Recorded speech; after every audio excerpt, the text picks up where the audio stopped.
روزے کے فضائل بھی بہت ہیں اور نہ رکھنے کے نقصانات بھی بہت. فرمان آخری نبی صلی اللہ تعالی علیہ وآلہ وسلم جس نے ایک دن کا روزہ رکھا اللہ پاک کی رضا حاصل کرنے کے لیے، اللہ پاک اسے جہنم سے اتنا دور کر دے گا جتنا کہ ایک کوا جو اپنے بچپن سے اڑنا شروع کر دے اور یہاں تک کہ بوڑھا ہو کر مر جائے. ایک اور حدیث پاک میں اللہ پاک کے آخری نبی صلی اللہ علیہ وآلہ وسلم کا فرمان عالی شان ہے، جس نے ماہ رمضان کا ایک روزہ بھی خاموشی اور سکون سے رکھا اس کے لیے جنت میں ایک گھر سبز زبرجد یا سرخ یاقوت کا بنایا جائے گا. زبرجد اور سرخ یاقوت یہ ہیروں کے نام ہیں، پتھروں کے نام ہیں، مخصوص غالباً اس کو انگریزی میں جیم یا ڈائمنڈ بولتے ہیں، مگر دنیا کے ڈائمنڈ اور یہ کچھ بھی نہیں ہے. دنیا کا سب سے بڑا ہیرا جو ہے نا یہ غالباً اس کا نام کوہ نور ہے. تو یہ کوہ نور بھی جنت شریف میں جو مکانات ہیں نا ان کے کسی ایک ذرے کے کروڑویں حصے کو بھی یہ کوہ نور پہنچ نہیں سکتا. جنت اتنی عالی شان ہے. تو جو ایک روزہ رکھے سکون اور خاموشی کے ساتھ تو اس کے لیے جنت میں ایک گھر سبز زبرجد یا سرخ یاقوت کا بنایا جائے گا.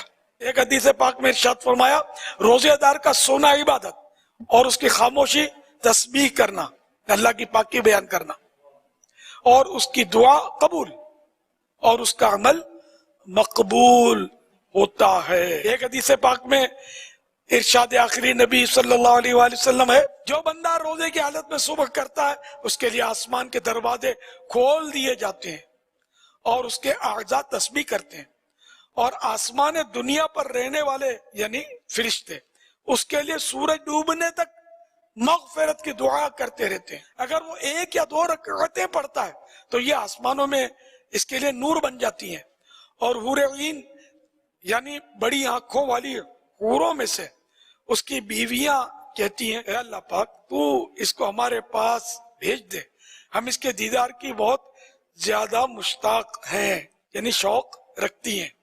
اور اگر وہ یعنی وہ روزے دار اگر لا الہ الا اللہ یا سبحان اللہ یا اللہ اکبر پڑھتا ہے تو 70,000 فرشتے اس کا ثواب سورج ڈوبنے تک لکھتے رہتے ہیں. اور بھی بہت سارے فضائل ہیں. تو اتنا پیارا روزہ یا چھوڑنے والے چھوڑ دیتے ہیں ایک روزہ، تو پورے ماہ کے روزوں کی تو پھر کیا شان ہوگی. یہ اللہ کا کتنا بڑا انعام ہے کہ تھوڑے سے عمل پر اتنا زیادہ ثواب مرحمت فرماتا ہے، اتنا زیادہ. یعنی کہ ہم تو بندے الگ پابند ہیں، وہ ہمیں کچھ بھی نہ دے تب بھی ہمارا مطالبہ کیا، ہم تو ہیں اسی مملوک ہیں، وہ ہمارا مالک ہے، لیکن وہ ہمیں کتنا نوازتا ہے.